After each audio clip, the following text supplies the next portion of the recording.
ಇವತ್ತು ನಾನು ನಮ್ಮನೆ ಗಿಡಗಳಿಗೆ ನೀರು ಹಾಕೋಣ ಅಂತ ಆಚೆ ಬಂದೆ ಸ್ನೇಹಿತರೆ. ಆದರೆ ಅಲ್ಲೊಂದು ವಿಚಿತ್ರ ನಡೀತಾ ಇತ್ತು.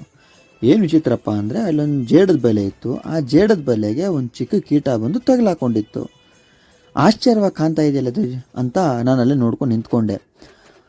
ಆಮೇಲೆ ಆ ಚಿಕ್ಕ ಕೀಟ ಒದ್ದಾಡೋದು ನೋಡಿ ಬಿಡ್ಸೋಣ ಅಂತ ಅಂದ್ಕೊಂಡೆ.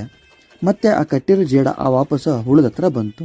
ಅದನ್ನು ಫೈಟ್ ಮಾಡಿ ಅದ್ರ ಜೊತೆ ಹೊಡೆದಾಡಿ ಅದನ್ನು ತಿನ್ನೋಕೆ ನಾನು ಅಂದ್ಕೊಂಡೆ. ನನ್ನ ಕಣ್ಮುಂದೆ ಒಂದು ಕೀಟ ಒದ್ದಾಡ್ತಾ ಇದೆಯಲ್ಲಪ್ಪ, ಪಾಪ ಕಾಪಾಡೋಣ ಅಂತ ಅಂದ್ಕೊಂಡೆ.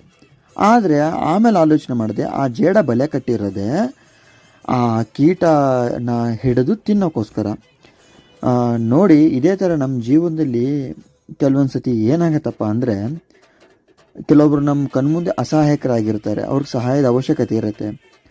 ನಮ್ಮ ಕಣ್ಮುಂದೆ ಕಾಣ್ತಾ ಇರುತ್ತೆ ಅದು ನಾವು ಅವ್ರಿಗೆ ಸಹಾಯ ಮಾಡಬೇಕು ಅಂತ. ಆದರೆ ಏನು ಮಾಡ್ತೀರಾ, ಕೆಲವೊಂದು ಸತಿ ಕೆಲವು ಪರಿಸ್ಥಿತಿಗಳು ನಮ್ಮನ್ನು ಹಾಗೆ ನೋಡ್ಕೊಂಡು ನಿಂತ್ಕೊಳ್ಳೋ ಹಾಗೆ ಮಾಡುತ್ತೆ. ಆಮೇಲೆ ಯೋಚನೆ ಮಾಡಿದೆ, ಕೀಟ ಬಿಡಿಸ್ಲಾ ಅನ್ನೋದು ಒಂದು ಮಾನವೀಯತೆ ಅನ್ನೋದಾದರೆ, ಜೇಡಕ್ಕೆ ಅದು ಆಹಾರ, ಅದರ ಊಟ, ಅದು ಪ್ರಕೃತಿ ನಿಯಮ, ಅದ್ರ ವಿರುದ್ಧವಾಗಿ ಹೋಗೋಕ್ಕಾಗಲ್ಲ. ಒಂದು